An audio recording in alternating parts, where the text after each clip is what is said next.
everyone. Welcome to the Filthy Animals podcast. Hope you guys are all doing well.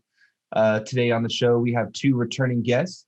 We have an actor from our film Filthy Animals, Pete Larney. Pete, how are you? I'm well, thanks. Good, good. And we have producer from Filthy Animals, Elyusha. How are you, sir? Good. Good to see you both. How are you guys? Great. I'm well. you first, Elyusha. This is the men's group that I was promised in the first episode. Oh, is this now we share our inner feelings and all that? Yeah, let's just have a check-in. Cool. You know What? I'll go first. I'll take the sorry, no. You go ahead. No. I think you got so much more to say, it's not even funny. Okay. Let's see. Well, I can I feel my meditation cushion underneath of me, and I feel a little bit nervous. My lower back hurts a little bit. I tweaked something while I was tying my shoe, so I guess I'm like officially old now. Wow. Yeah. I'm stoned. And let's see. I just spent some money, which is always fun. It's good because it's fun to spend money. Like you're like, yeah, I got something for myself. Yeah. But on the other hand, you're like, oh man, I was trying to hold on to money. Yeah. But I'm psyched because I got I've been really winging it on my self-tape situation for a lot of years, just being like, whatever, I'm gonna, get what are those clips called? These things. Yeah. Like I'm gonna get one of these. Yeah. And just put up some piece of fabric I got at Joann's, and then I'll wait until it's the right time of day for the light coming in the window, and make it okay. But I just can't do that anymore. So I dropped some money on 3-point lighting setup and a backdrop and a cool wireless microphone setup to make this sound a little bit better. It sounds really nice. Oh, it's not. I just ordered it today. So it's not here yet. Well, what I got sounds good. Everything sounds good as of now. Anyway, so that's what's going on. That catches us. Yeah. I feel checked in now. So thank you for holding the space. I really appreciate it. No, I gotta wait probably now. It's okay. Thank you. Elyusha, how are you? I'm very good. Spiritually, physically feeling good. Not currently stoned. So I don't know if that puts me at a disadvantage or advantage in this group right now, but everything's feeling good. The weather looks good. We're turning the corner health-wise, globally, hopefully. Yeah. Good to see you guys virtually, but we also want to have that day where we can meet together and exchange that energy in person, as opposed to through computers and stuff. But Pete, even without that sound system, you have that amazing voice that shines through. Love your background. I'm just excited to talk about this film, hear your thoughts, and I'll pass it on to James to share your spiritual self for our early check-in here. That was really beautiful, Elyusha. Thank you. I feel really good. I got a tattoo earlier in the week, and it had been 2 years since I got a tattoo. And usually for a while there, I was kind of building momentum, kind of going into them, and kind of have friends that are tattoo artists. And so the night before, I was like, it's going to hurt. Because if you look at the chart and where I got the tattoo and look at the body, where I got the tattoo, it's extra red. There's green, yellow, and then red. And then dark red is the most painful. And the area was dark red. And I was like, oh, all right. And I was psyching myself up all night. And then I go to see Luke Westman and he starts tattooing me. And it's weird when you get a tattoo that's a large size.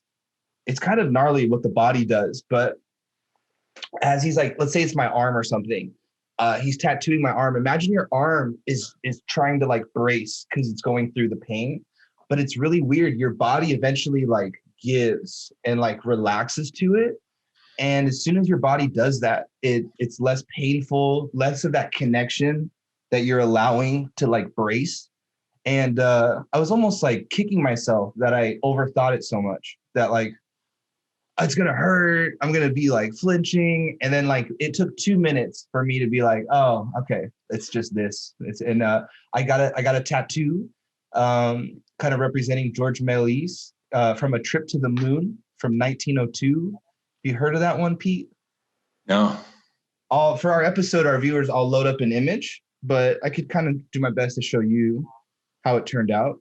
But it was really fun. And then I got to see Luke Westman, who was involved in the film. Am I doing okay showing it? I mean, whoa, dude. Yeah, that's good.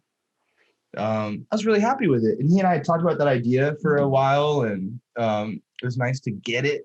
And then last night, I started it at like 10 o'clock at night, but I took a couple breaks. I watched the 4-hour Justice League. Kendra was passed out within 20 minutes of it being on. And I enjoyed it. It's definitely a better version of the film that we got.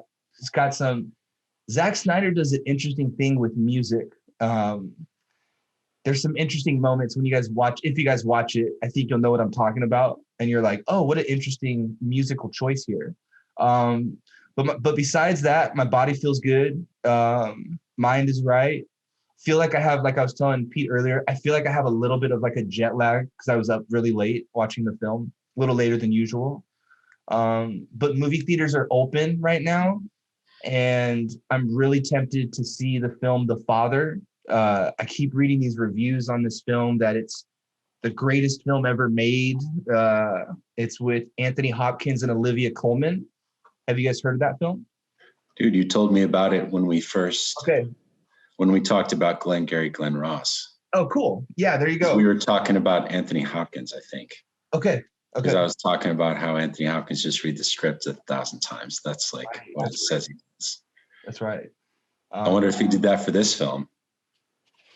I think that I wouldn't be surprised if he did, but to know that it's a woman that just won Best Actress in her previous performance for The Favorite, you got Anthony Hopkins. I just think you're going to have fireworks, but I do think it's going to be one of those like super emotional ones. I think Anthony Hopkins' character has Alzheimer's, and so it's like the daughter's grieving with the father going through this next stage. What have you heard on it, Elyusha? I've heard similar things in terms of it being someone going through an illness. Yeah. When I watch the trailer, I really get a feeling of there's some sort of a beautiful mind thing going on with respect to. It seems like the things that he sees is in his imagination, and it could be his brain going through the process of Alzheimer's and losing memory and things like that. That's just my guess based on what I saw. But I've just heard a lot of great things about Olivia Colman's performance. Obviously, Anthony Hopkins almost always will give you something, even if it's not a great film. In this case, it's a great film. So, and I love actors that are in his age group that have won all the awards, achieved everything, but still are seeking these types of projects, as opposed to some actors who kind of check out and at a certain point and they don't care. So it's good to see him back in a role with substance. So I'm definitely looking forward to seeing it. Not sure if I'll go see it in theaters, but if you do, definitely let me know how it is. Yeah, I will. And I'm like, I'm surprised that AMC right down the road is open. Did you know that? I did not. I have not gone that way, but it sounds like it's I mean, things are opening up with respect to theaters, so I guess they wanted to jump on that. Are they showing it there? Yeah, I was like, I was just looking for fun, I was just looking for fun, and saw that they were playing I just didn't think I was going to actually sign up to go see a movie, but then when I saw that film is playing, and I don't know when we're going to get it to rent, etc. But yeah, I think it's going to be a good film. I've seen people's like top 10 lists, and they get to like 3, 2, and then for their number one, in a couple top 10 lists, someone said, without a doubt, The Father, number one, like not even close, best film I've seen in years. And I'm like, oh, they're hyping this up big, you know? Was that your lady, Pete? No, I had to spend that money that I was talking about earlier.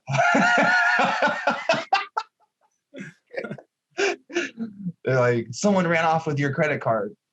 You know, one of those. No. That was this. I did it through a sales rep because I didn't want to get like crap on Amazon. You know, I wanted like stuff that was like decent. And I didn't want to think too much about it. So I just called up a dude at Film Tools and I was like, oh, cool. Yo, I don't want to think too much about this. I need a 3-point light. So whatever. He hooked me up with a kit and like, sweet. Yeah. Anyway, so he called me back. And so I had to like give him if there's any lip readers, I think I said all of my credit card within view of the camera, but then I put my phone up. That's so, awesome. You know, but Chase has pretty good fraud protection. So, you know, bring it on. Bring it on, bitch. Come on. Yeah, I don't know. Very, very cool. We are here today to talk about two films. We're here today to talk about a double feature picked by Pete Larney. We are here to cover Coming to America and Coming to America. You picked it too, though. I thought when I reached out to you about it that you were already set up for it. Correct. But okay. I'm just saying, don't pin this whole thing on me. Everybody, this is my idea. I got Elyusha. Okay. This is a good film. Both these are really solid films. I think I disagree. We should cover. we should go in order of how when they were made. Do you guys agree? Cover the 88 first. Cool. Yeah. Good, Pete. I'm just going along with whatever. Okay. And Pete, thank you for that video. That will be our intro for this episode, 100%. It's my pleasure. It was a moment of inspiration. Good. We're here to talk about a film from 1988. Our film is about an extremely pampered African prince travels to Queens, New York, and goes undercover to find a wife that he can respect for his intelligence and strong will. This is directed by John Landis. Shout out to Blues Brothers. This is written by David Sheffield. The screenplay is by Barry W. Blostein and also Eddie Murphy. The cinematography is by Woody Omens. The music is by Nile Rodgers. This cast has a lot of talented people in it, man. Eddie Murphy, Arsenio Hall, James Earl Jones, John Amos, Shari Headley, Eric LaSalle. We have a young Cuba Gooding Jr. and Samuel L. Jackson, where they're kind of in the break of their careers, and many more. I was running, there's a lot of people in this film. We're talking about Coming to America. Talking about Coming to America from 1988. This was my first time seeing this film when I saw it the week of checking out the sequel for it. My initial impressions on the film were, what an epic film for a comedy. I just kept feeling, not to be that guy, but I just kept feeling the dollars that were invested in this film. And I did think about Blues Brothers and how epic these films get with John Landis. And I love the color palette. I love what it does for like the African-American society. I just think that's so cool to have a film like this at this level. I think Eddie Murphy's excellent. I really enjoyed this movie. I like the play on words with McDonald's and McDowell's. I had a lot of fun with it. And I got to watch it again leading up to this. And it definitely gets better as you watch it more and more. What were your guys' initial impressions on this film when you first saw it? What age? What situation? Tell me. I'd like to hear Pete's thoughts. All right. I don't know when what were the questions that's going on? When I saw it? How old was I? The very first time you saw it, yeah. What was your initial impression? What was your environment? Did you see it with friends, family? What was the scenario like? I don't remember any of that. I just remember like the breasts, because I was probably like 9 or 10 or something like that. So that moment where the bathers come up, oh yeah, with their beautiful breasts, yeah. Like, I guess because I was a kid, probably when I saw it, like, I remember that. I remember like the ass whooping in the McDowells. Yeah. And, like that stuff, like that, like stick stuff was really strong with me at that time, that like, yeah, I think I had some nunchucks maybe around that age. Rad. Definitely had some ninja stars. Rad. Yeah. So like the sticks and stuff, I was, that was very strong. What else? That was probably it. It was like sticks and breasts was where my consciousness was at when I first took in this movie. But I also remember like a general feeling of, positivity and laughter, like definitely had that. It wasn't, I definitely had a sense of like, oh, this is fun, this is a certain kind of fun. It's not a serious kind of a thing. Were you aware of Eddie Hall and Arsenio Hall playing other characters? Oh, Eddie Murphy and Arsenio Hall. Yeah, I think so. Yeah, I think so. Uh-huh. Yeah, like it's like a bit of fun, We're having a laugh. We're dressing up as different people. Cool. We're just kind of goofing around. Definitely had that vibe, and I appreciated that. It's kind of weird. It is. There's like the tone of the comedy. It's very much like its own world, right? Like the mighty sharp. Anyway, now I'm getting into I'm fucking it up because this is my present day impressions of it. But I think the earlier sensation of that is like the world is very cohesive, and it's very like it grips the imagination, like it's something that immediately you can just like buy into, and it's really strong. It's really strong. So I definitely vibe with that. So the boobs, the sticks, and then just like the whole hi honey, the whole like world of the thing, like this is fun. I want to be in this world, it's cool. There's something to be said about Eddie Murphy's character. He's playing it straight, and then he has the scenarios of comedy kind of around him, which I think was a really good choice. I thought that was like he's the one kind of playing it ignorant, but he has a moral compass. I got a kick out of it. And then Elyusha, what were your first impressions when you first saw it back in the day? This is one of those movies that my family and I would watch all the time. It's we always have a list of certain films that we quote, and this is one that we always talk about, different moments that stand out. If it's playing on TV still to this day, we'll wait for those moments and watch it together. It came out in '88. I didn't see it in theaters. I was a little bit too young, but I would say the first time I saw it was probably whenever it played on TV at that time, or maybe we rented it. So maybe I was like 6 years old, 7 years old. Didn't process it as much, but I remember it being funny and the people around me laughing. And then as I got older, 7, 8, 9, 10, 11, 12, I would watch it more and more with my older brother, my parents. We would have it on.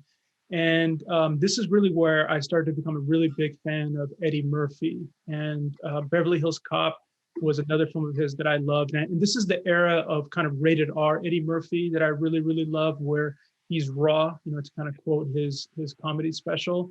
And coming off of Saturday Night Live, this is like him ascending really fast. And I just appreciated the story, the kind of the classic fish out of water. We've seen this before, even with Beverly Hills Cop, a Detroit Cop in Beverly Hills, or Austin Powers, or movies like Big, School of Rock, or Crocodile Dundee, this character that doesn't fit into this culture coming in, and that becomes the source of the comedy. And I remember just enjoying several moments. Randy Watson was the sexual chocolate moment is a moment that my family and we always loved. And Arsenio Hall's kind of that preacher, that character that he does, we used to quote that. I used to die laughing at the scene in the barbershop where they start talking about who's the best boxer. And they start bringing up like, Joe Louis. And then the one guy says, what about Rocky Marciano? And then they go into this thing and he's like, no, Joe Louis was 130 years old when he was fighting this and that. So, yeah, I always loved it. I always appreciated it. And it was something that my family and I would watch all the time.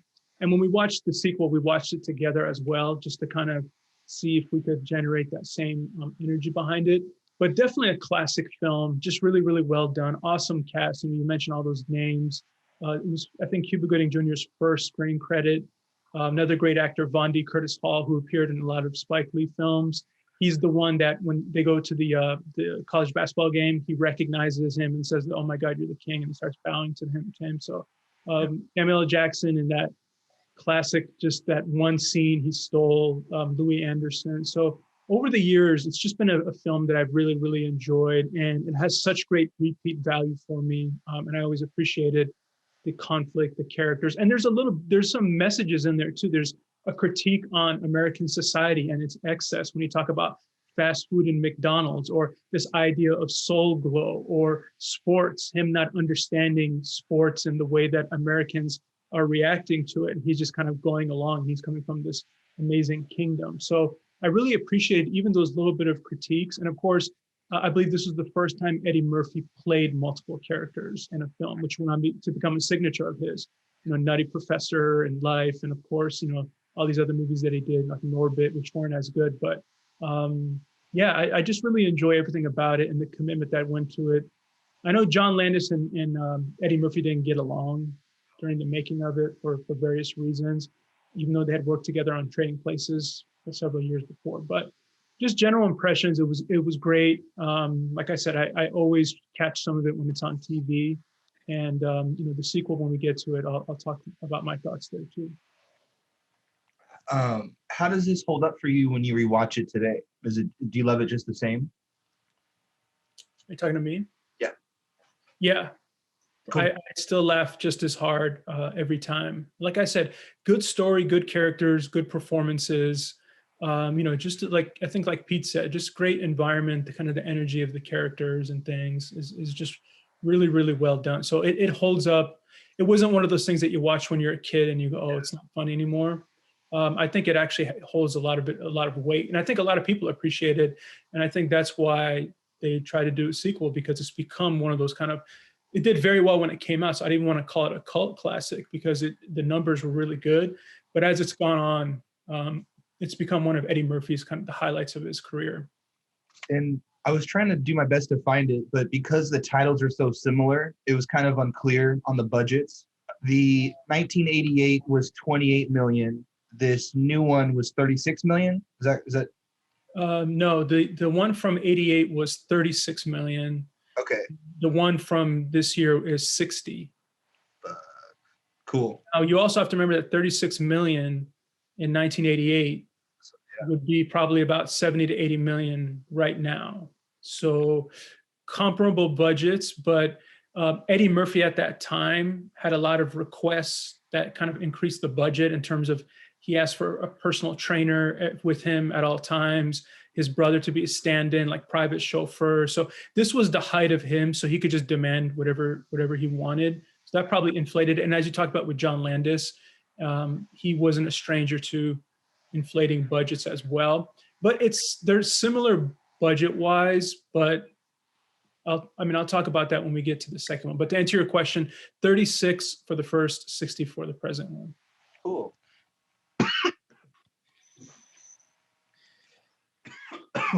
Made him choke on that number, huh? 36, 80. I'm all right. Yeah, just have some protein shake. Oh, hey, can I go back to something from before? Yeah, do it. What were you? You were talking about your tattoo, yeah. And I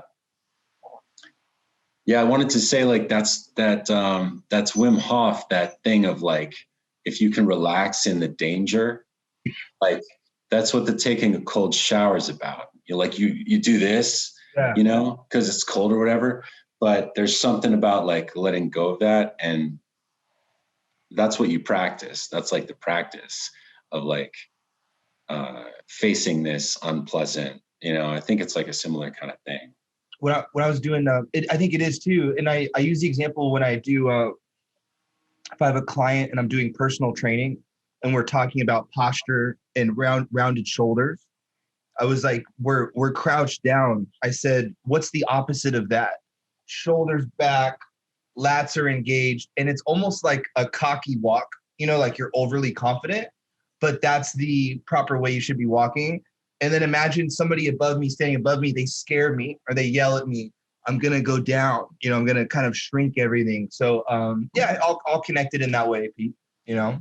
There's some of that in the movie too, like how he holds they do the walks in the second one, and it's like, you know, you're carrying yourself in a regal way and all that stuff, kind of like threads into themes.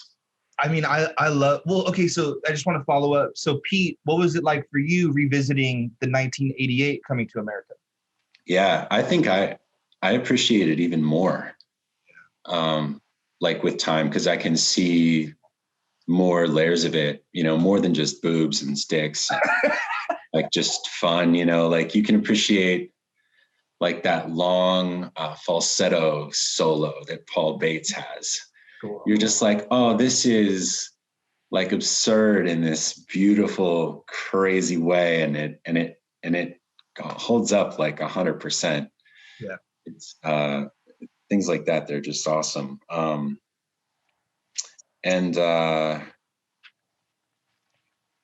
Yeah, I appreciated it even more. I don't know. I think it's like a pretty strong work of art.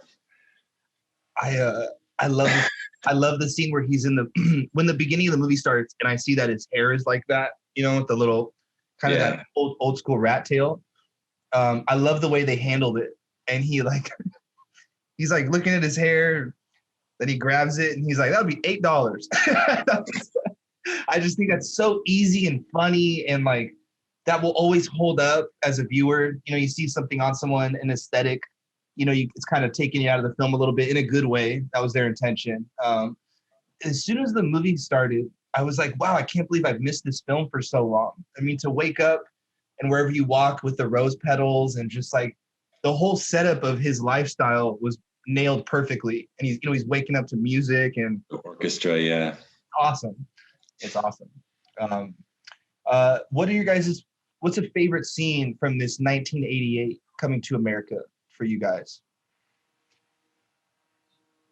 I would say for me, the Randy Watson, the Sexual Chocolate, just that whole at that Black awareness rally. I think that was really fun because you get to see the characters in kind of a different setting, but all reacting within their kind of the character traits that they have. That one always stands out to me first. Mm-hmm. But there's other moments too that we talked about, the Samuel L. Jackson scene when he comes in there, the whole thing at the basketball game I always thought was really funny. Just the Soul Glow commercial is so catchy and so good that you just think it's a real product. And I love the way that they kind of shot that commercial.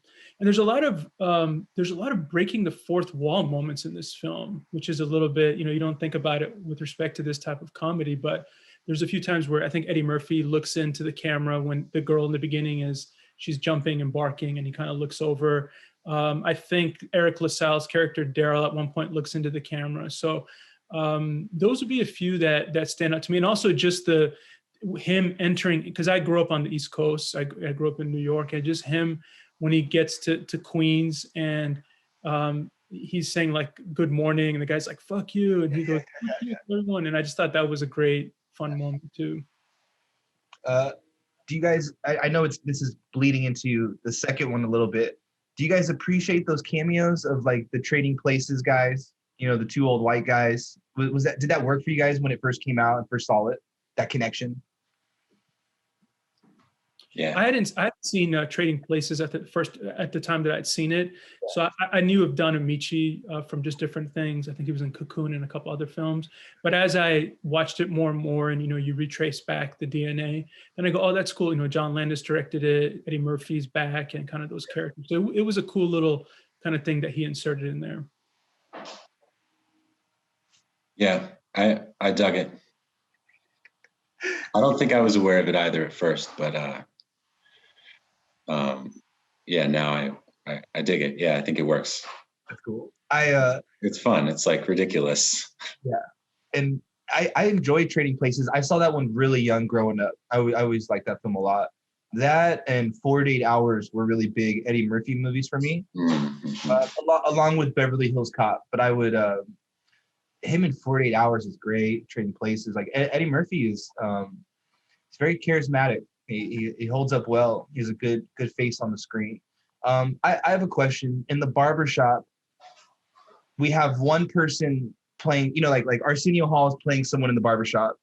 Eddie Murphy's playing two people in the barbershop. Yeah. Okay.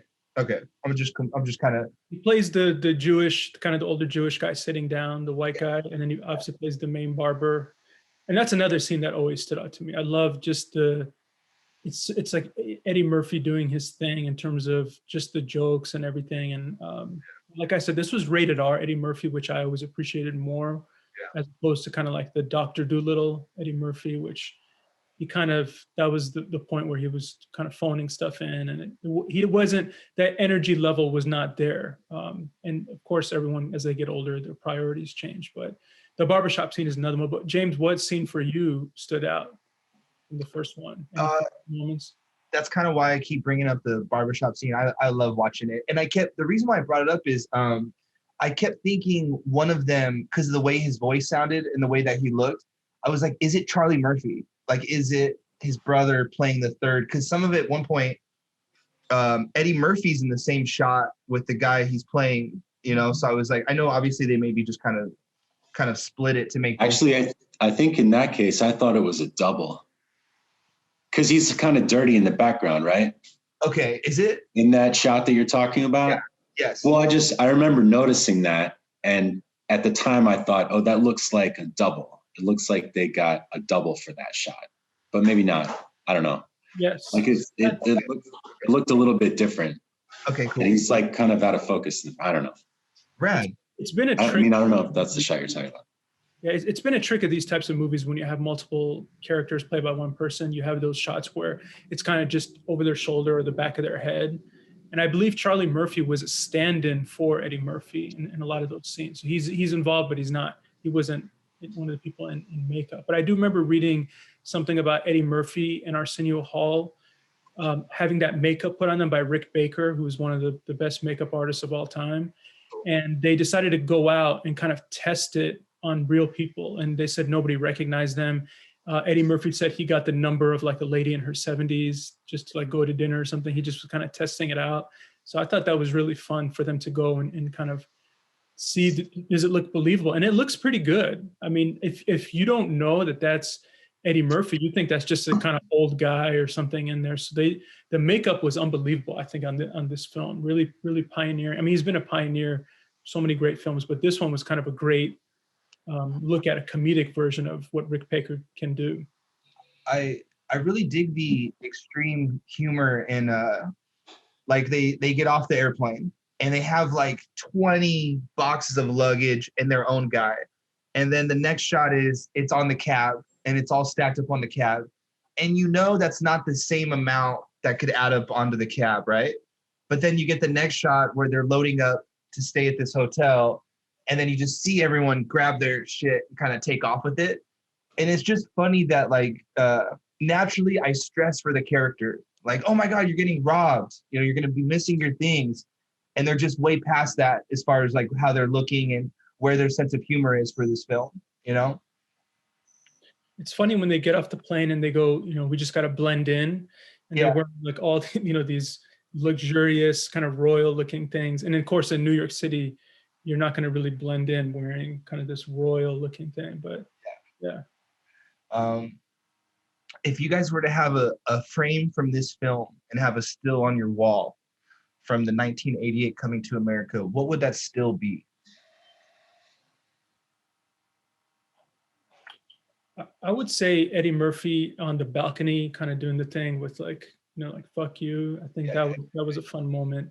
Yeah. And maybe even just a shot of the barbers all together, because that kind of summarizes what the movie is about in terms of Eddie Murphy's genius and of course Arsenio Hall and things like that. Cool. What about you, Pete?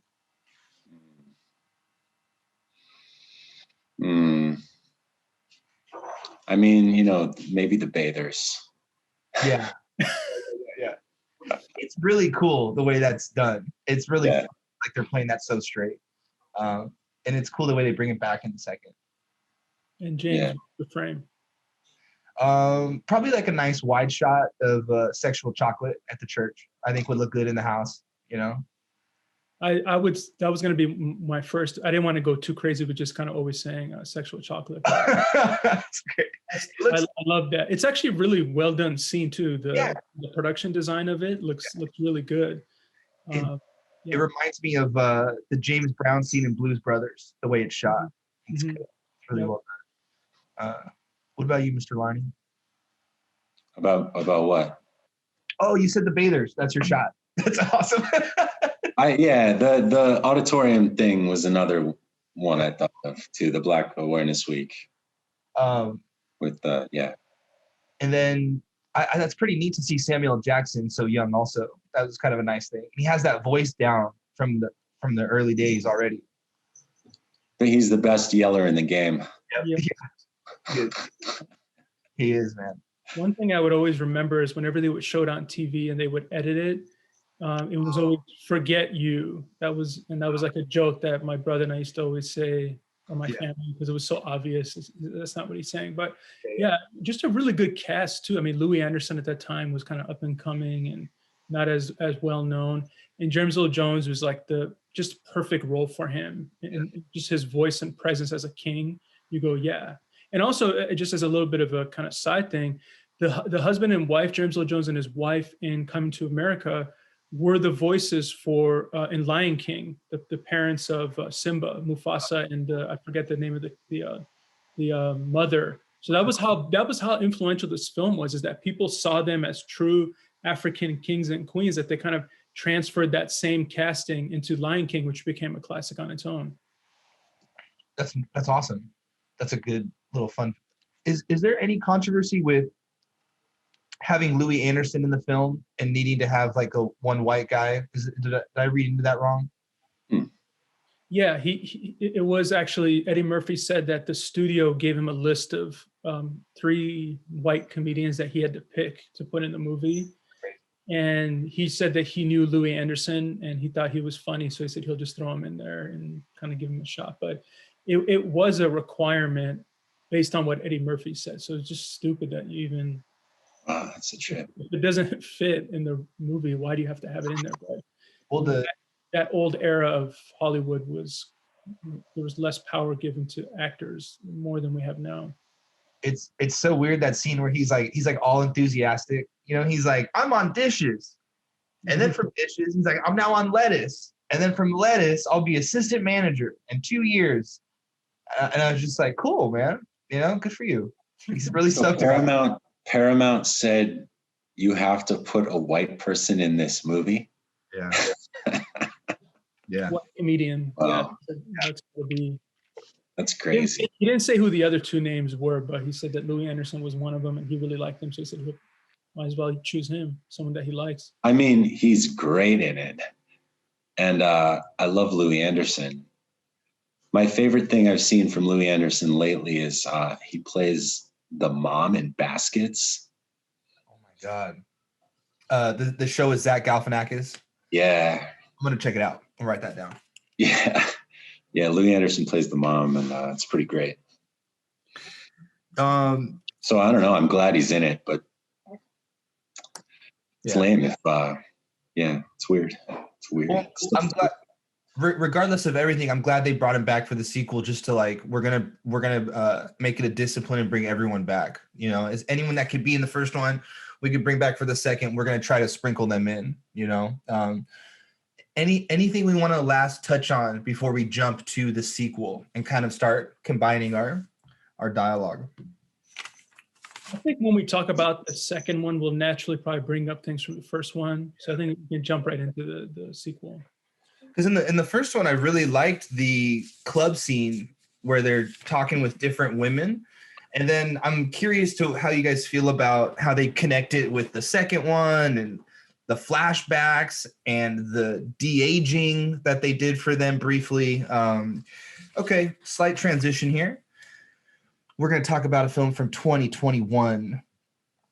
This is about the African monarch Akeem learns he has a long-lost son in the United States and must return to America to meet his unexpected heir and build a relationship with his son. This is directed by Craig Brewer, written by Eddie Murphy, Barry W. Blostein, David Sheffield, Justin Canoe, Kenya Harris. The cinematography is by Jody Williams. The music is by Jermaine Stegall.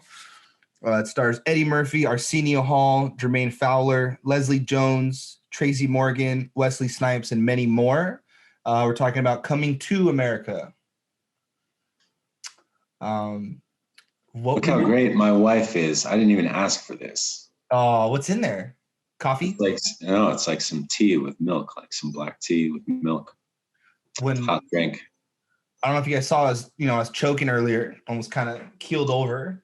I texted Kendra, could you bring me water? And she just liked it. You could like a text. She liked it. And then I kind of had like so everything should be between the protein shake, the water, everything should be efficient here. If going.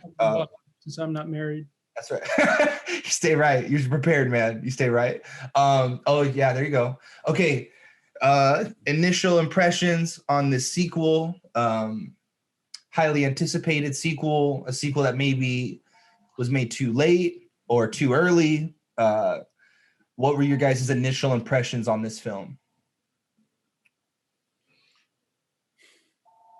Elyusha, I'm curious to hear your thoughts. So when I react to this movie, I'm going to split it into two categories. I'm going to split it into a creative decision and a business decision in terms of this film being made. As a business decision, it was very good for Eddie Murphy. Very good. And I'll talk about that later when we get into it.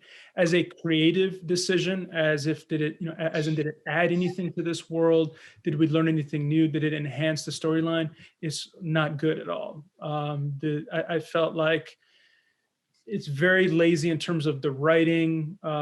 They try to kind of do the inversion of the same thing from the first one, which is a classic example of just kind of taking the same formula. I didn't see enough Eddie Murphy in this. I wish he was in it more. It's almost like he and Arsenio Hall were just kind of faces that they used to kind of hook you in to watch it, but their screen time is not as much. And the actor who plays his son, Jermaine Fowler, I just felt his screen presence was not very strong, and they gave him a substantial role. So it's going to take you out. And I think, people, I don't know what people expected with this film in terms of the disappointment. When I saw the trailer, it ended up being exactly what I thought it was going to be, because I don't know of any sequel, especially to a comedy. And I'm not talking about like a third to a fourth or a second to a third or whatever it might be. A first to a second to wait 33 years, it's never going to work. It's like, imagine you haven't seen your friend for 33 years and you finally see them and you're disappointed that they're not exactly the same as you remember them from 33 years ago. It's like, it's not going to happen. I think one of the initial things that I knew that it was going to be possibly not as anywhere near the first one is just simply when I found that it was PG-13. Because I felt like that rated R aspect really kind of gave it that rawness, Eddie Murphy, the New York City, Samuel, all that stuff just kind of gave it a nice little weight. And when you water it down into PG-13, I felt like a lot of that stuff was missing. That's probably part of the business decision, though, don't you think? Absolutely. So it's like part of what makes it a good business decision made it a worse movie. Yeah. Yeah, and I'll talk more about that. Those are my initial thoughts, but Pete. Sorry to interrupt. No, I was pretty much done, so it's a good transition. Yeah, what did you think? Yeah, I got kind of tired, like 20 or 30 minutes into it. It just wasn't holding me. Yeah. I was a little bit primed to look for the like political, cultural adjustments that had been made.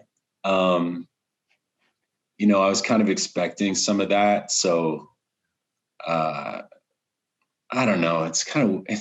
Like I guess that's an issue with the length of time, right?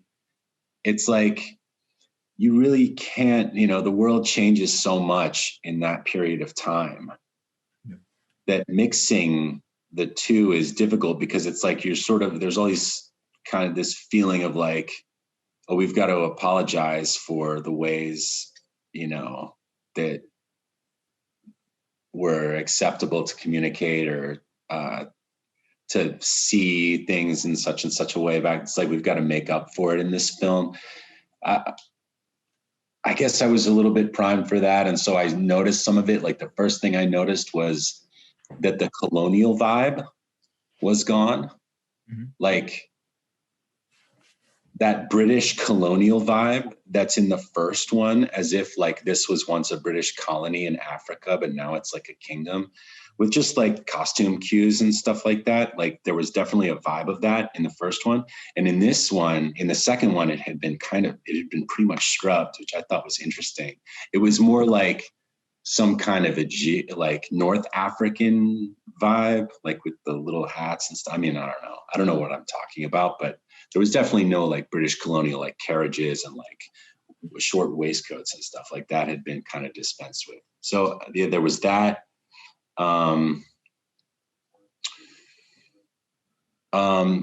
Then I noticed that they were like selling t-shirts, because I watched it on Amazon, which is, I guess, the only way you can watch it, right?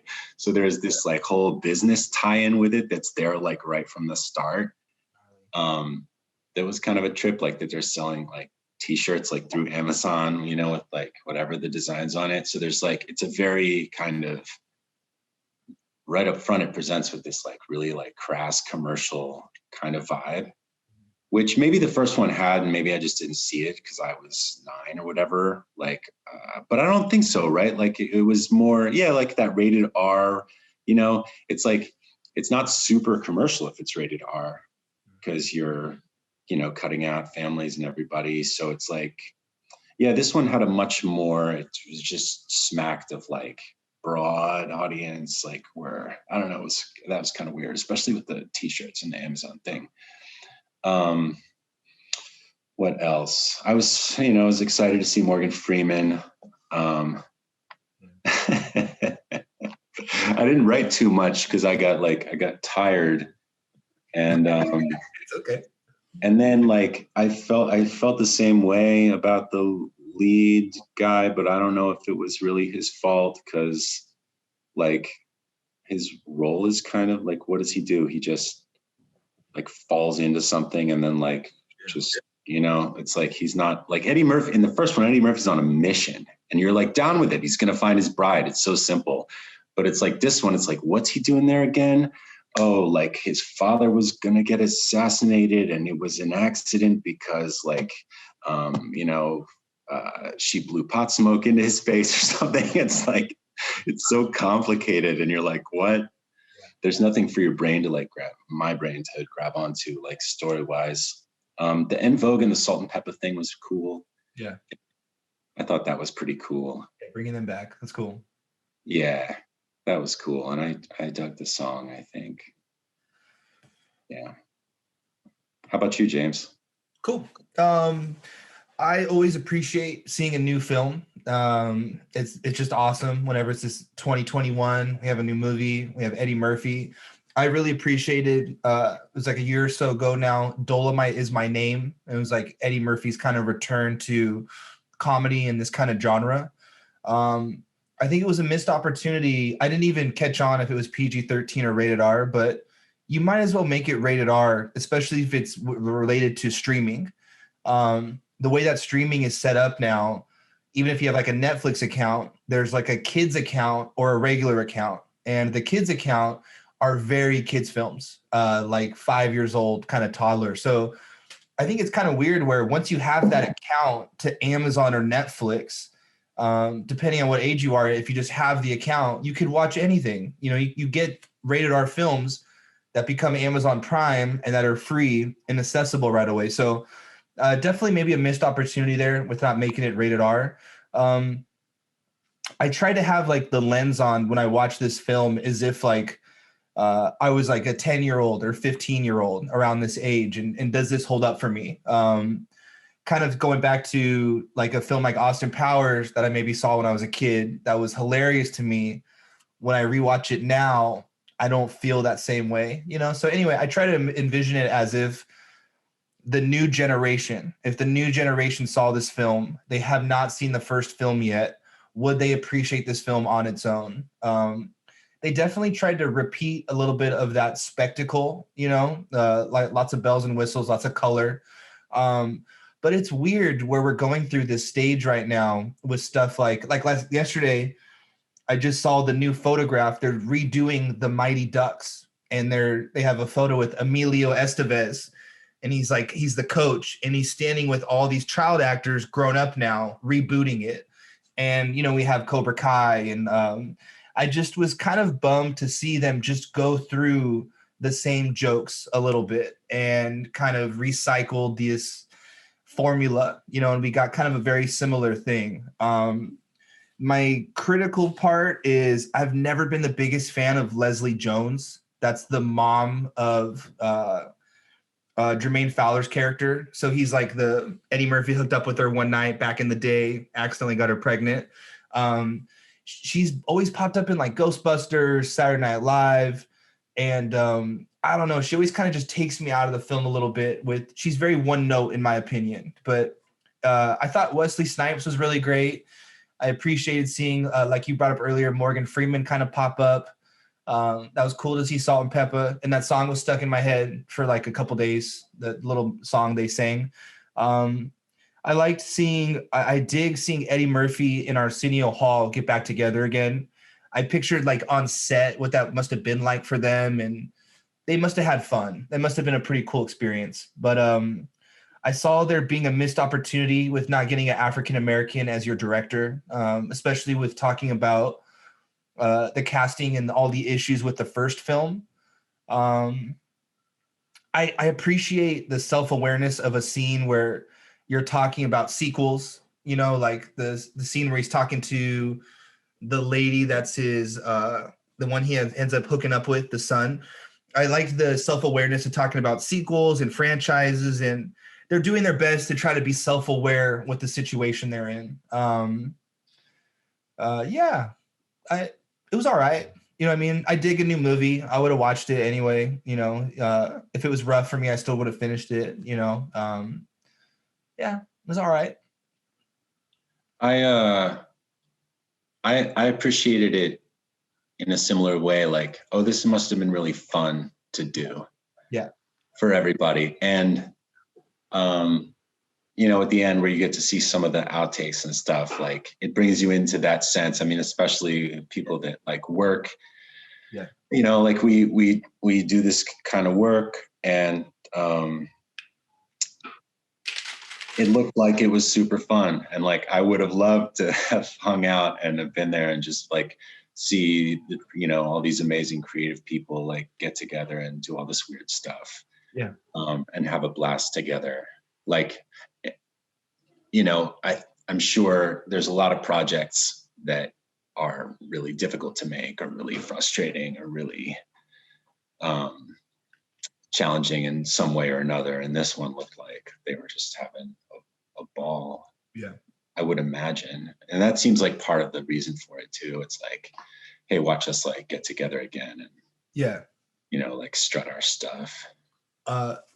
Wesley Snipes looked like he was having a lot of fun, like in character and out of character. I bet those scenes are really fun on that day, you know. Elyusha, what do you think? Wesley Snipes was actually supposed to be in the original one.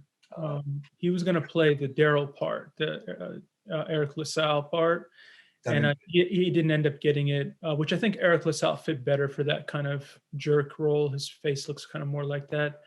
And then Eddie Murphy was supposed to play Wesley Snipes' role originally, and then when they were in Dolomite Is My Name together, he said, "Oh, you know, Wesley's got to come because he brings that energy, and he can be funny but intimidating because that character was a little bit of both." So I thought Wesley Snipes was a good standout kind of part of the film. Everyone else just looked tired. James Earl Jones, I mean, literally looked like he was didn't want to be there. Morgan Freeman didn't seem like he really wanted to. Like, nobody seemed like they wanted to really, really be there. And I think that if you feel that energy as a viewer, I don't know how that set was. I don't know how fun it was.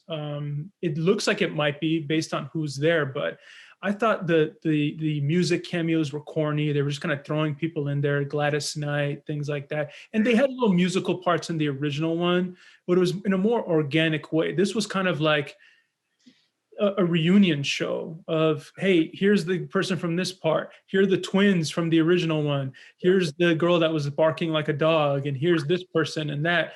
And this has become a genre of storytelling now, is these reunion type. It used to be like you'd have a reunion on Oprah or something. Where are they now? Here's everybody. And you'd see them and you'd clap and you say, oh, okay, they've aged gracefully, whatever. But now they're turning that into films and TV shows. And, you know, James brought up Cobra Kai. I have the same problems with Cobra Kai as I do with Coming to America. They're exactly the same. Yet Cobra Kai is well received. I was just looking on Rotten Tomatoes, and Cobra Kai has like a 93% approval rating from critics, 92% from fans, like really high up. And then I looked at this film, and the critics had it at 50%, and then the fans had it at 42, almost half.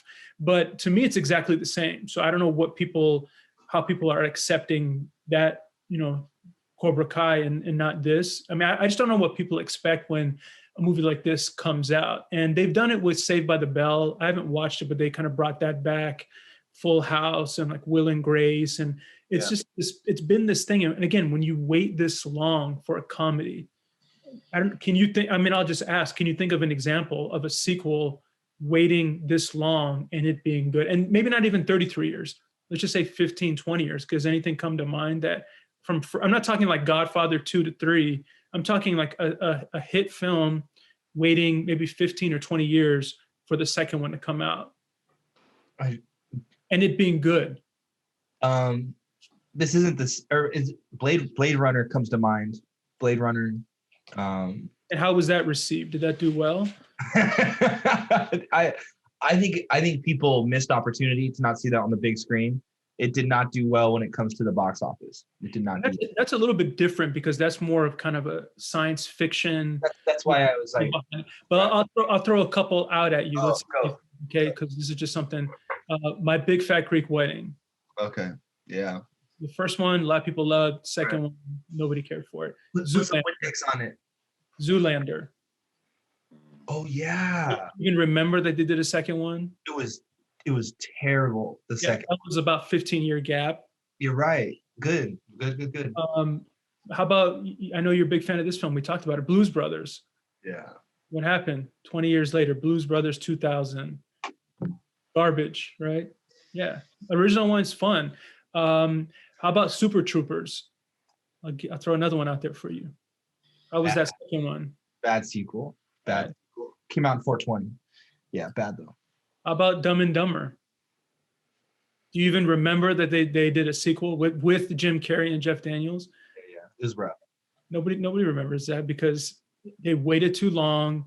They did this inversion of the same one. It was all kind of a callback. So even Borat, I would say the second one had some moments, but he was kind of just mimicking the first one. He that has more room to be contemporary because it has kind of a political and social message behind it. So by definition, it's going to be more modernized because he's talking about Trump and things like that. So that has more of an avenue. But even that one, I think, didn't quite connect. So Blade Runner's good in terms of, you know, Tron. I thought the Tron kind of sequel was a solid one too, but it's very few. Even Wall Street, they did a sequel to Wall Street. Remember that? So it doesn't work as a creative decision. As a business decision, this was a genius move by everyone involved because the budget of this movie was about $60 million, as we talked about. They shot it in Atlanta, which has amazing tax breaks, huge, 20 to 30% tax break, okay? So let's say that $60 million is the production cost that's listed. But when you talk about that 20 to 30% tax break, that may actually take the dollar amount spent on this movie to about 40 million. Okay, so we're at 40 now. Now, let's talk about product placement in this movie. Pepsi. Yeah. Did you guys notice anything with product Pepsi. placement? Pepsi, anything else come to mind, James? You remember any moments? I'm picturing, were they drinking like in the scene I was just describing where they're talking about sequels? Is it the Pepsi scene they're drinking, or are they drinking a Corona? What are they? It's like the beverage. Oh, there's a Crown Royal. I think that's it. Do you know what I'm talking about? Is that it? Where they're both sitting outside before they start walking? There's like a beverage in a wide shot. I remember being like, that one didn't stand out, but both Crown Royal and Pepsi are featured in this. I wrote all of them down that I noticed. So I'll say them, but I want to hear what you guys remember from it. Because does that mean that the product placement worked? That's why I'm curious, what stood out to you guys? Well, the Pepsi was very clear. Yeah. And then I think and the Crown Royal too, because they're mentioned by name. Yep. But I'm sure there's other like visual ones. And are there, how many get name dropped? Out of the character's mouth. Name dropped. Just looking at my list, I wrote down about 15, but I think name dropped directly probably like 9 or 10. Well, there's McDonald's, of course. Yeah. Like the McFlurry. McDonald's. The McFlurry. I'll watch it again just for that now. Sidebar on something. You're gonna trip out on Justice League then, talking about random companies and Okay, go ahead.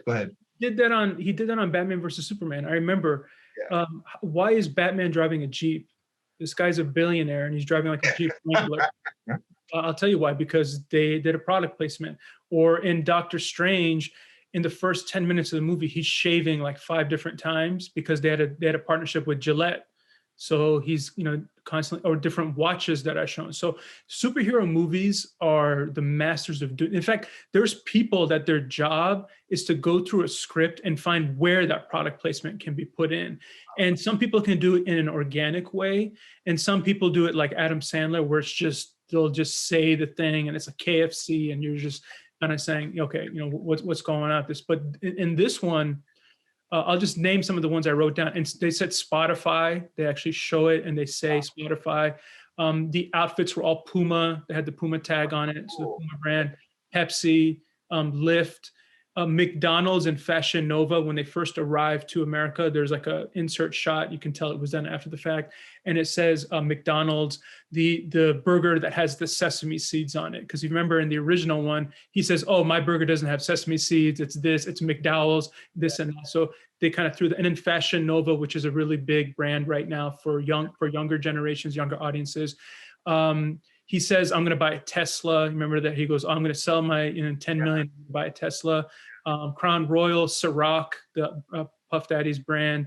Chevrolet at one point, they kind of, when the car pulls up, you see it. Bulgari, the jewelry, when she brings out, she says, oh, look at this, they gave you. And it's like a necklace. It has Bulgari. They mentioned Sizzler. There's an insert shot of Target. They show like the Target symbol. And then the one that you say, okay, McDonald's, Pepsi, you can see that in a scenario. The one to me, which was the absolute worst, is the Friskies cat food one. Do you remember this moment? The lion. The lion. He just holds it up to the camera and you're just looking and you go, this doesn't even fit into this world at all. And so if we say the budget was taken down to about 40 million from just the tax breaks, and let's say all these companies together maybe knocked another 10 to 12 million off this budget, we're saying probably the net cost of this movie was about $30 million. Okay, so not a big risk. As we know with Hollywood, we want to do low risk, high reward. And how do you guys know how much they sold it to Amazon for? What that number was to get the streaming rights? It's like 250, right? Something like that. They wish it was about exactly half of that is how much they sold it for. $125 million. Okay. So if you have 125 and your net cost is 30, you're looking at about 100 million profit. And that is a massive amount of money. If you have a film on this level that can make 50 million profit, 50, it'll be one of the top 20 films of the year. If you can do one that's 100 million, you're looking at top 10 films of the year. So they probably calculated it and they said, if we release this in theaters, do we think that Coming to America is going to be one of the top 10 or 20 films of the year grossing wise? Is it going to make over $100 million? And my answer would be no, it would not. It would have a good opening weekend because everyone's interested, probably like 40 million, and then it would just drop off because word of mouth would be horrendous. So as a business decision, if you're clearing 100 million, and let's say we have all back end residuals and Eddie Murphy takes a piece of it, let's say the studio even took home 50 million. It was a beautiful decision for them. So as a business decision, a lot to say, hey, I can understand why you did it. Creatively, no, nothing was added. Gnarly Elyusha. The Ciroc scene at the bar with the two moms stood out to me big time. As soon as you said it, I remember it. You like first get it casually, like they bring it out, but then the next shot they have like multiple bottles out and they're just like blocked towards the lens, towards camera. Really stood out, yeah. And it's a thing that so many movies. I don't want to say that it's just this film. You can go through every Adam Sandler movie and find 15 to 20. You can go through the superhero movies. I remember even in the Power Rangers, that like reboot they did. Oh, the donuts. Krispy Kreme. Yeah. Again, Batman versus Superman. Let's stick to that since you brought it up. Yeah. When they fight, do you remember what restaurant they fly through when they're kind of going through? It's an IHOP. Oh, I remember. Oh, you're talking about Man of Steel. Man of Steel, whichever. I remember now. I remember now as you say it. Yeah. Yeah. So all these things are, it's a common thing, but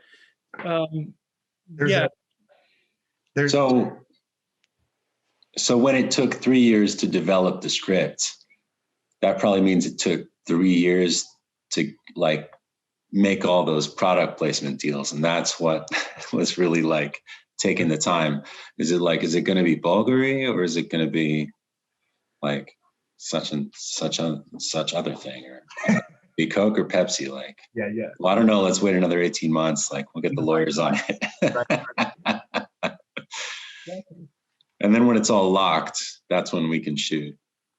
There's a scene in Justice League, which I saw last night, and Cyborg's character used to be a football player, and he's in a varsity jacket, and they only film for a second that part right here, and then they go to a wide, but the top middle is an Under Armour label. It's like it fills up your entire screen for a moment before it comes out, and you're like, wow, that's an extreme version of that. And then you will see some shaving ads in Justice League, since you brought it, Some actors have deals with particular brands. I remember Jason Statham had a deal with Audi, and he could not drive any car other than an Audi in any movie that he was in when he had that deal. Or The Rock has a partnership with Under Armour. So when he was in Fast and Furious, he's wearing all those kind of like thermal Under Armour, kind of really tight things to show off his muscles. So brand partnerships, again, it's nothing new. It didn't begin and end with Coming to America, but some films do a better job at kind of bringing in as part of the story, and some do it in a way where you're kind of looking and you go, might as well just had a commercial for this product in there. So everyone approaches it in a different way. What was the best laugh in the sequel for you guys? Best comedic moment? I don't know. I don't remember anything about the second movie. I'll start. Yeah. I liked when she showed up and she's still jumping in place, barking like a dog. I thought that was like super dumb but silly. Like it got me to chuckle. The scene that made me spit water, and it just caught me off guard. It's not necessarily a hilarious moment. It's Eddie Murphy's delivery. It was unexpected, but it's when he's talking to his wife and they're in bed together, and then she's frustrated with him and starts to go to sleep, and then he kind of taps her shoulder because she kind of turns away, and she's not having it, and then he sits in bed and lays across with his arms and he goes, "This is bullshit," just like that. And I just thought it was really funny. The delivery, unexpected moment. Yeah, that's my little. I think I laughed at that point. You're jogging my memory. Yeah. It was good. It was really good Yeah. timing. It was really well said, and I think men can relate to that moment every once in a while, you know, or vice versa. You know, when someone's not in the mood. It's funny. That was really funny. Yeah. That moment where it's towards the end, and it's when Leslie Jones and her son leave to go back to, I think they go back to America. Yeah. And Eddie Murphy is saying, "Oh, it's okay. Let them, just figure things out." And I think Arsenio Hall says, "But they took the royal jet." And he goes, "That bitch." I thought that was, yeah. he says it was really funny because he starts off saying, "Oh, that's my son's mom. It's okay." And he gets really mad when they take the jet. Yeah. The barbershop stuff, I think, still held up pretty well. Some of the kind of back and forth between the characters. I think the barbershop, that was the only thing that I felt as a consistency from the original one. Because for me, why is the original one even funny in the first place if you break it down? It's because Eddie Murphy's character of Akeem and Semi Arsenio Hall are leaving their culture and traditions of Zamunda, and they're coming to America, coming to New York City. And what happens? Culture clash, right? You don't understand my customs. I don't understand your customs and way of life. And that's just a natural conflict, source of humor, things like that. So we see all these culture clash films, even something like Lost in Translation with Bill Murray being in Japan. There's a lot of those moments of, oh, I don't fit in your culture. So it worked really well because we understood why he had confusion about these customs of America, fast food and Soul Glow. And then also even in the first one, there was a partnership with he and Lisa because Lisa was being forced to marry Daryl and didn't want to because that's what her father wanted. And then Akeem is being forced to marry someone because he didn't want to. So it felt like a good magnetism for these two to come together. When you get to the second one, now you're saying they're in Africa, they're in Zamunda, so they're in their own traditions, they're in their own ways of life. So the humor is not going to be there. So what do? You come to America, but you spend very little time there. And then the jokes aren't funny anymore because they've already experienced it. That initial shock is gone of being in Queens. So then what happens? You say, well, we can't stay in Queens anymore. So we go back to Africa. But if we go back to Africa, Eddie Murphy and all these people, that's their way of life. It's not going to be funny. So what do? You bring the son and his family and say they don't fit in. What's the problem? The son and family aren't funny. So you're spending too much time on people that aren't funny, and it leads to a film that's not good because we're not seeing Eddie Murphy, we're not seeing Arsenio Hall, we're seeing the son and all these people that don't add anything to the world of the story. So that's where I think the gap comes is they were struggling, they were really pushing to try to make things funny. There was references to like him saying the word fleek, when they talk about the Kardashians, they were trying to kind of airdrop these modern things in there as a source of humor. And it just wasn't funny. It was outdated. So, I just feel like that original magic, it's hard to recreate if you just kind of invert it, but the people you cast don't have the charisma right. of the original. So, there were, like I said, the barbershop, they kept it consistent because they stayed there. They had the people visit them. They made the jokes and then they left. Even Randy Watson was barely in it. I wish he didn't even speak. He just kind of sang, which I love when he spoke in the original one. Reverend Brown, same thing. It just looked like a cash grab, but that's what these sequels are. That's what Hollywood is all about. It's how can I maximize my profit and minimize my risk? So that's why I split it from the beginning, business, creative.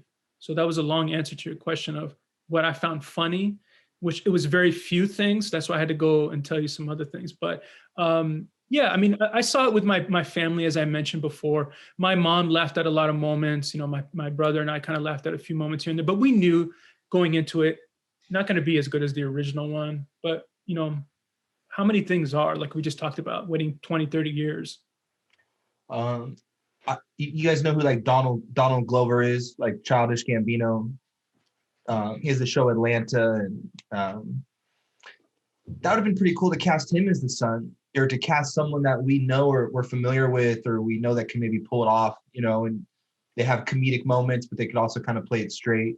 I think that was a missed opportunity that maybe came up in the budget or something, but they casted Leslie Jones, who's, at a high level right now in her career, and that I think the son being a no-namer was a disservice to the film, a little bit.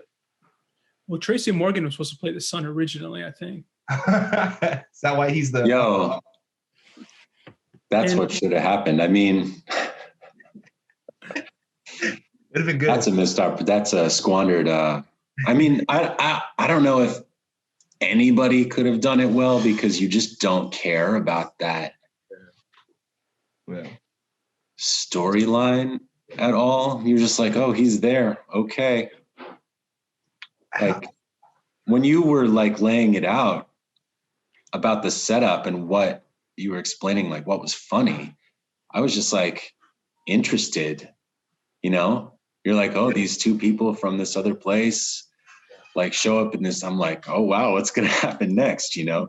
And then when like you start telling the story of the second one, you're just like, what? Hold on. So they go, wait, what? And then you're just like asleep.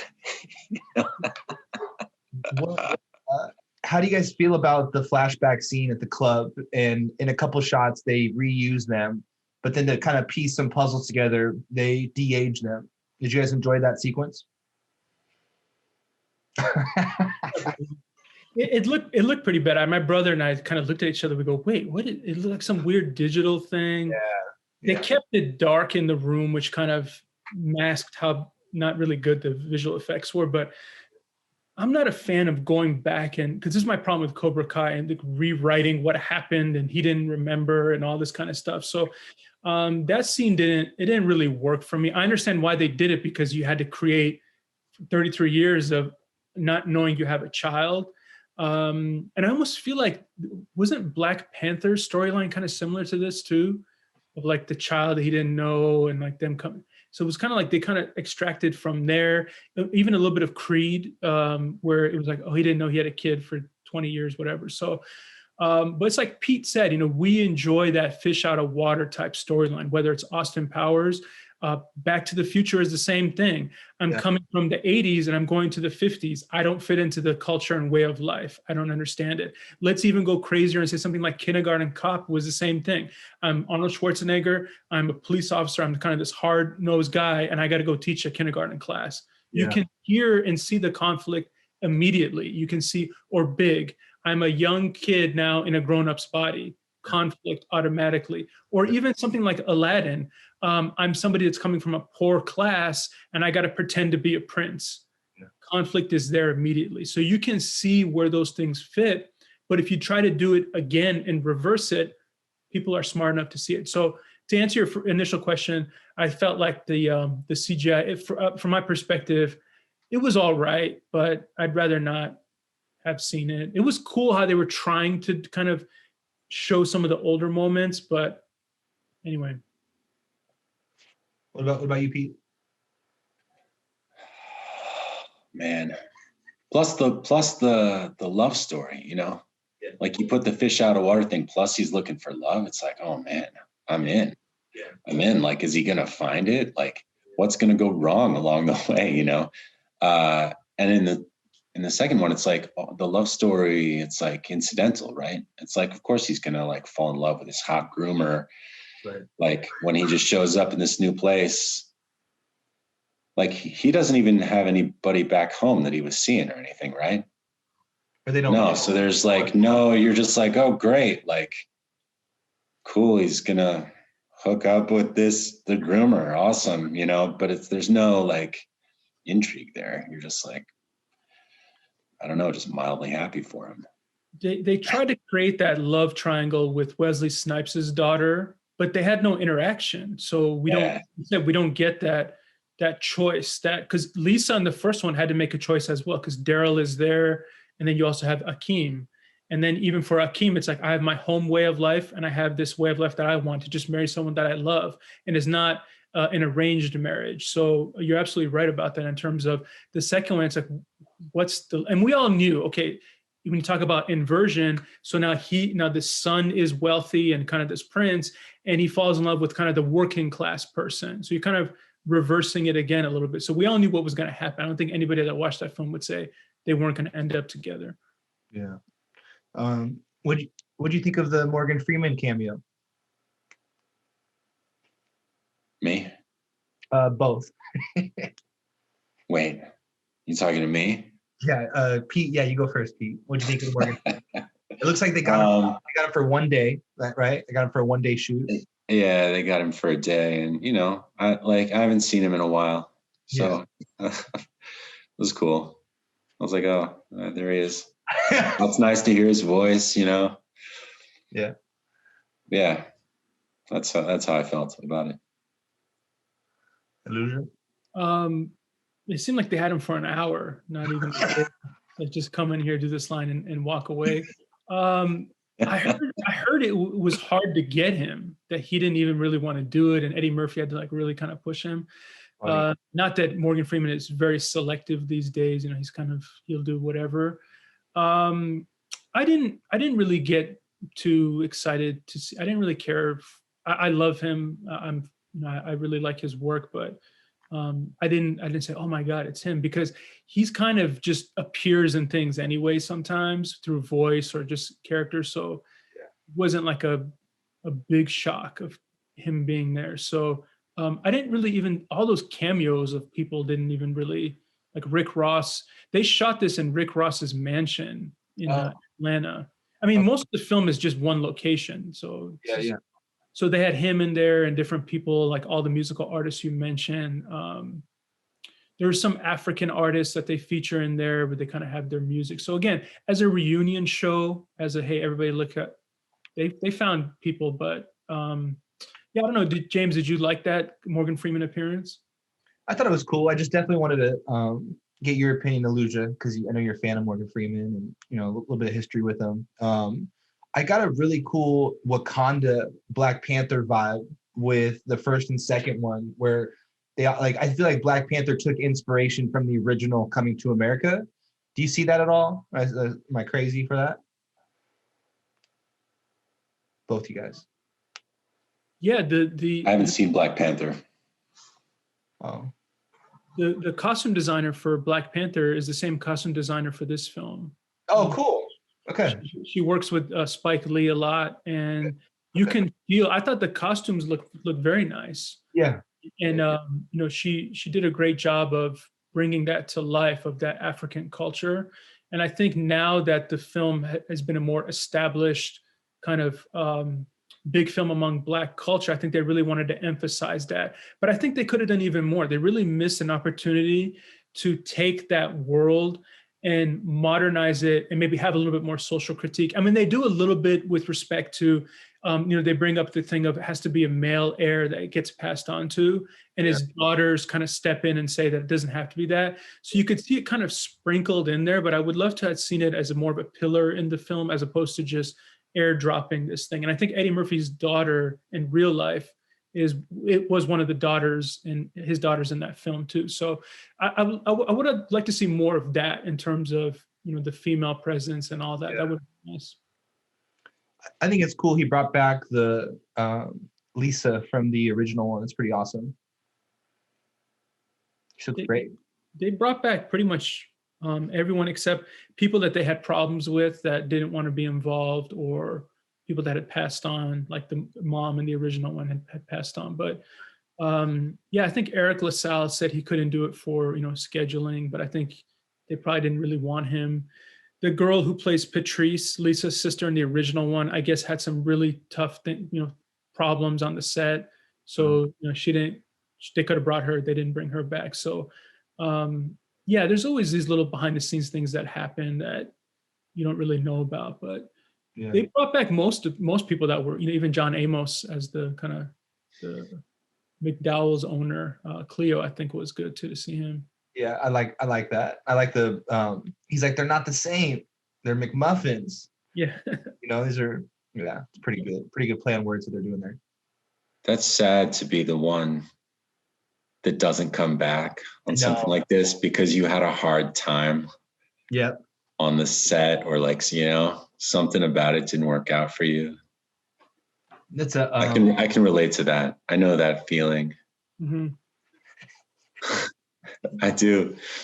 I do that feeling of like everybody else had a good time, but like I didn't have a good time, you know. It's like it's a very special kind of pain for me. That sucks. What? Yeah. We're gonna say something, Elyusha?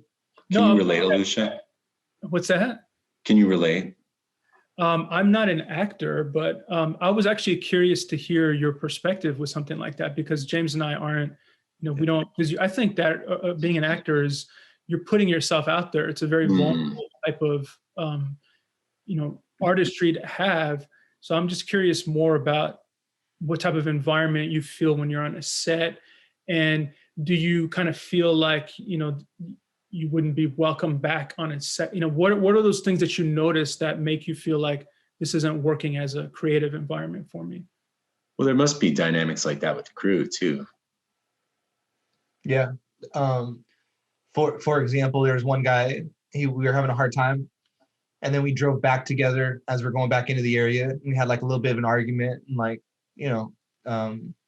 let them know what the 4 agreements is, let them know PMA, What's PMA? Positive mental attitude. Oh, yeah. Yeah. I've definitely seen that on crew, but yeah, I appreciate what you're saying, that your work is somehow more personal or more vulnerable, because of the nature of it. Yeah. Like,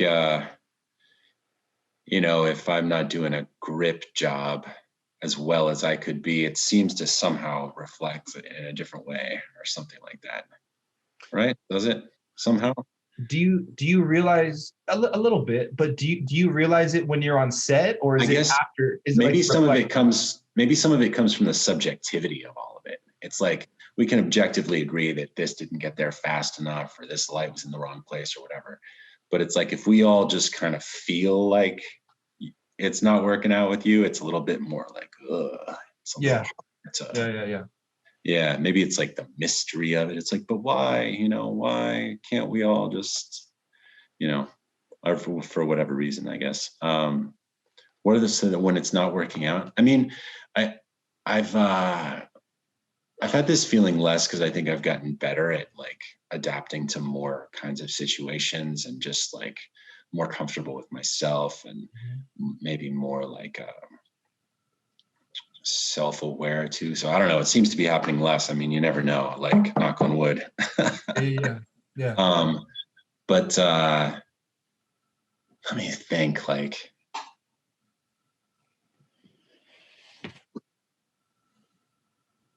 yeah, I don't know what it is. Like, yeah, dynamics with actors can get a little bit weird. Gets a little bit weird sometimes. Yeah.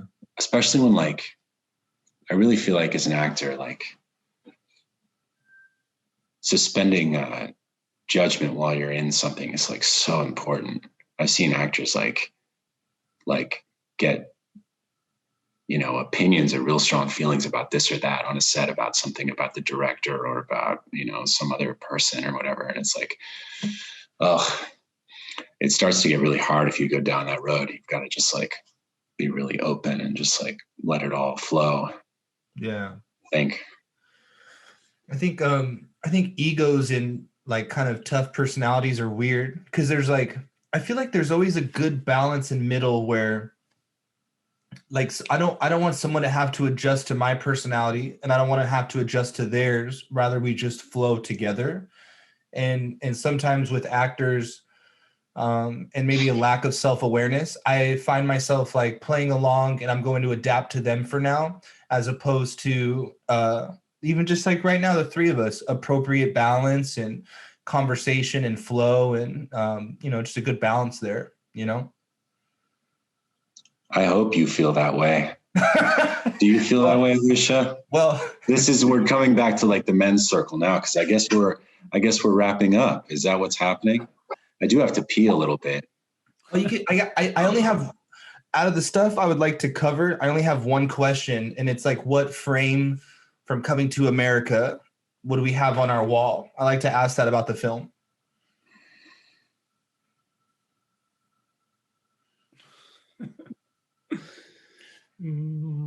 I like the idea of like keeping that one of the joke I really like, and it's Eddie Murphy in bed with his arms crossed, because I think that moment would always put a smile on my face if I'm walking through the house and I see it. But even knowing it looks super fake, I like when he's running away from the lion and we just get that nice wide shot. It's pretty cool. It looked kind of cool in the house. I don't know. What about you guys? What comes up?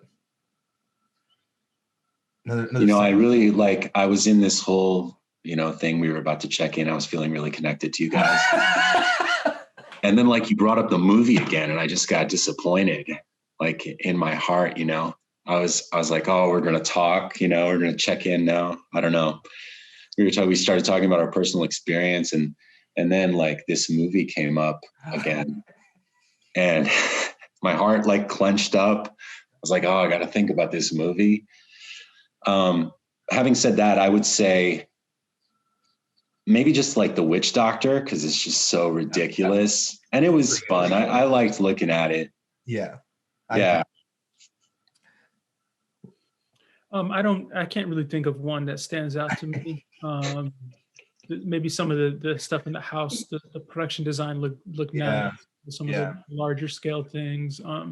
Again, the barbershops, maybe I just think it's funny in the barbershop that those guys were probably in their 60s in 1988, and now they would be in their 90s because they kind of look the same. I thought that was fun. And then Ruth Carter is the costume designer, and I just want to mention her name. And I thought that kind of stuff looked good. But to bring it back to kind of Pete's, when he was talking about before, so we can not talk about the movie anymore. Yeah.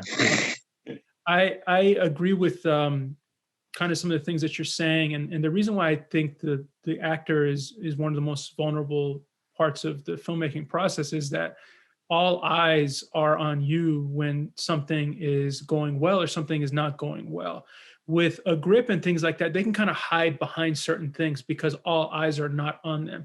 Their importance is very much needed, but the actor is just right there and we're all looking at your performance and you have to deliver. And if you don't deliver, what's wrong and things like that. And I felt like on our film, I was just in awe of what you were doing with respect to being in the desert and being in the the clothing that you were in and the commitment that you had and how much you were just saying, okay, let's do it again. That's fine. You were just, and that energy level is something that I don't think a lot of actors have of, hey, let's do it one more time. Let me try from this angle. I'm cool. You were always just, I'm cool. Let's do it. And I'm cool. Let's do it. And I think that's the one thing that James and I didn't take for granted at all is having someone like you with that positivity. He calls it the PMA. I know he likes to use that acronym, but it's true with you. And it's something that I know I watched a previous episode that you guys did, and he was explaining to you how when we were auditioning different people, when people saw other actors, they go, oh yeah, I like that person. And then when it came to you, they go, no, I don't, so he gives me a creepy thing or this and that. And I said, well, he's acting first of all. And that's what we want with the character. Because people they couldn't differentiate between, I want to go out to lunch with this person versus he's playing a character. Okay. So don't worry about if he seems like he's very, not creepy, because that's not what we're trying to find the person to embody that role. Now, what was cool was that you were both, that you were able to kind of bring out that creepy persona that we were looking for through your voice and mannerisms, but then you're also just a cool person. And we're like, that's exactly what we wanted. It was cool to have both. Sometimes you get one or the other. Sometimes you get a really talented person, but they're just a horrible person off the set. Or sometimes they're not that talented, but they're really cool to be around. So you kind of deal with it. Yeah. But to lock in both, I think that's a privilege, and I was always appreciative of how much of yourself you put out there physically and emotionally, and I think it really shined in a lot of those images and frames and things of the film. So I know it's nothing to do with Coming to America, but I just wanted to kind of mention that to you, because James and I, we had a discussion with a lot of people, and and he and I said, not to be like, we knew all along, but he and I were just like, no, we know it. This is the guy. This is the guy. Other people, no, this person. And we said, this is the person that's going to pull off this role.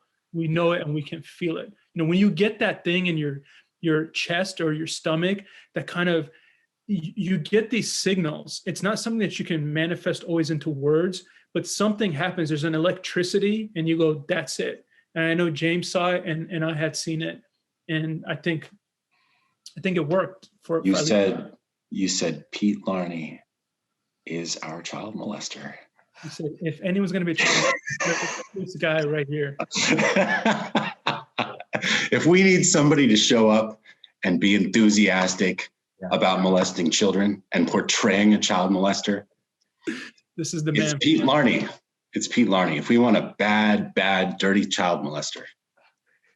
And that's exactly what I mean. And you're going to love him also and love hanging out with him, love spending time, having a meal, you know, doing some shots on the set. Pete Larney. Exactly. I had some really fun conversations with Pete when we weren't filming. You know, I remember when we were sitting by the fire over in the desert, we had a conversation about, you know, various things. And I know you and James, even after we're done filming, have had a good relationship of sharing, you know, creatively and just being friends and all that. And I think that's a really cool thing. It does not always happen that way. I've been on different sets, and it can be an actor or a crew member. So when you have a good connection like that, I always just appreciate it and never want to take it for granted, because it doesn't always come on every film that you make. Yeah. Thank you, man. I strive to be a strong collaborator. Cool. Yeah. Try to be of service. Yeah. I have when I was just listening to Elyusha talk about Pete, I had a really good memory of us doing the overnight shoots at Jeff's house. And I had a view. I wasn't downstairs, but I had a view of what you were doing downstairs. And you're doing like push-ups and like bridges, or what's it called? You know, when you're like, you're on your back, legs are out, so this is your chest. You're doing like those bridges, holds, getting super pumped up, and then running up the stairs. It was like, it helped everyone. It elevated the moment for this overnight scene where everyone's maybe getting a little tired. Your energy was contagious. It was really cool. We needed it. It was good. Thanks, bro. Yeah, man. It was fun to be with you guys. Yeah, it was a really good time. I was actually down there, so I filmed him doing it, and I'm gonna try to play it for you here. Oh, awesome. Wow. And then send it to me, and I'll put it in this episode.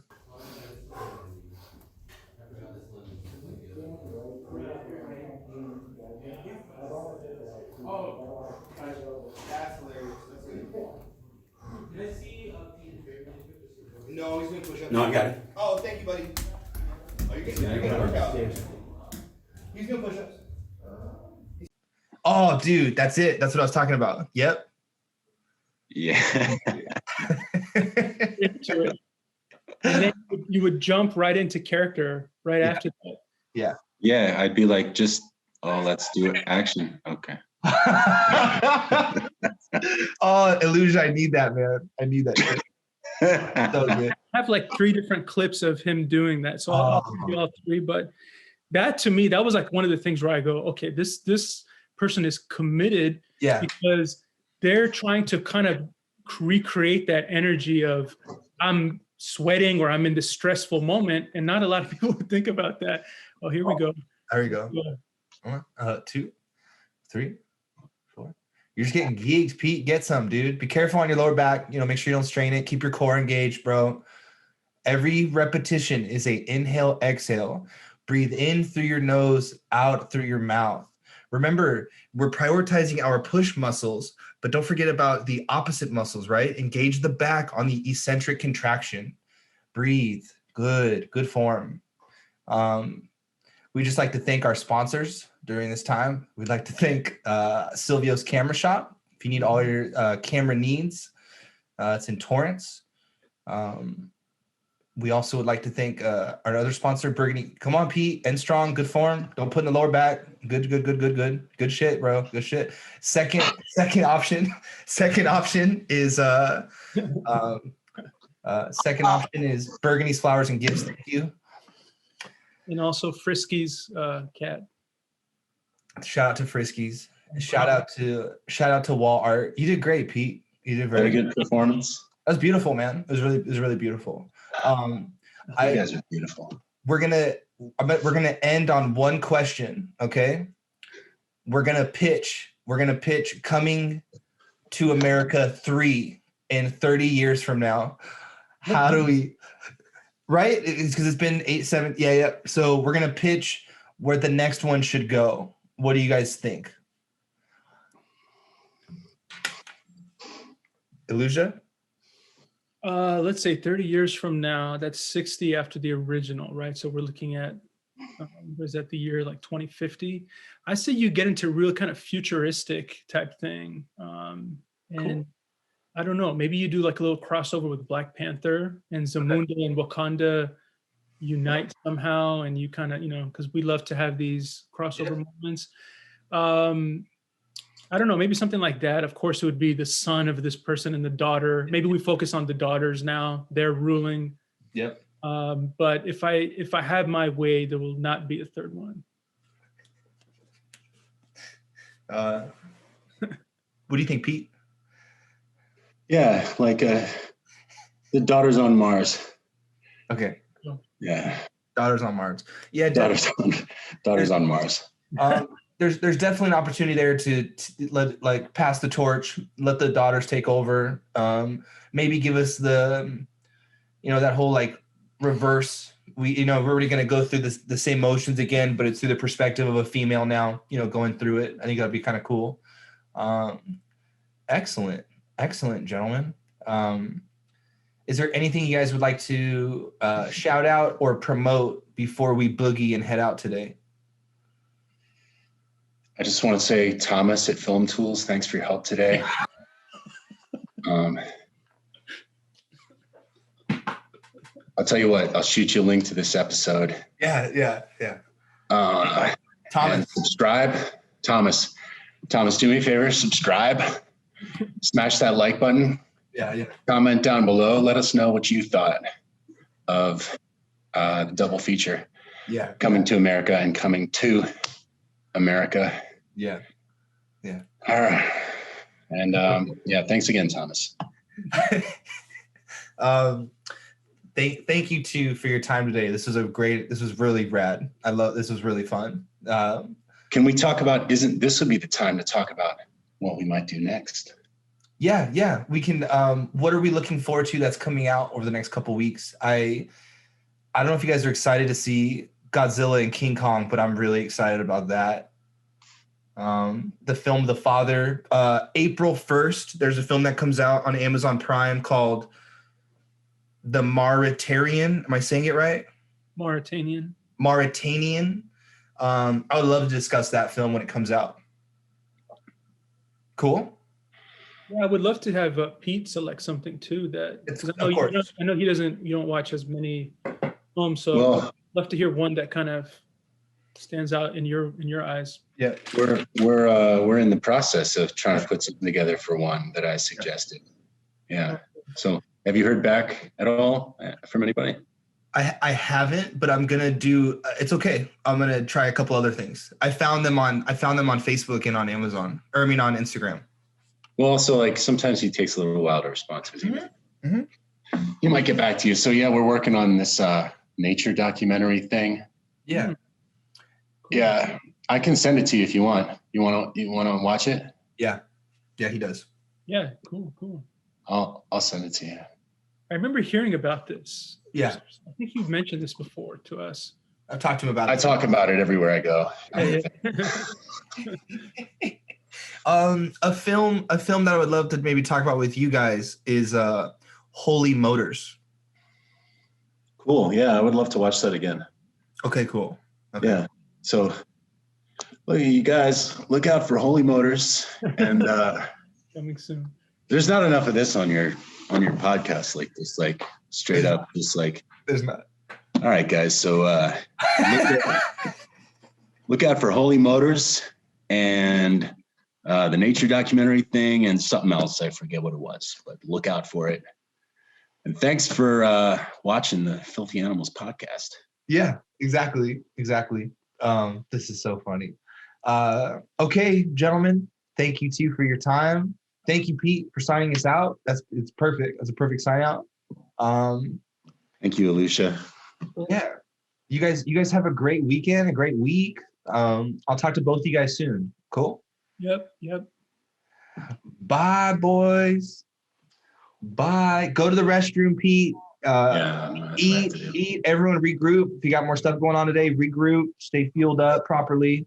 Okay, gentlemen. Squat. You can cut this part out, but it's good to squat, right? It is. It keeps your hips loose. Yeah. That's where I screwed up. I didn't stretch it out. One day I stretch it out every day. Every day I'm doing this shit, right? Yeah. And the one morning that I don't stretch it out, I tweak something in here. You gotta stay on it. You do. You use it or lose it pretty much. It's not too complicated, you know? That's right. Got to keep your joints lubricated, stay right, stay hydrated, stay ready. You never know when you're going to be in a situation, you know, at a restaurant, or maybe not so much with COVID, but where you're dealing with the Samuel Jackson situation. You know, you got to get a broomstick. You got to get right. All right, you filthy animals. I will. I'm signing out. I'm ending it. I'm rapping. Beat you to it. He wanted to be in charge of the end of it. Oh my God. I'm gonna.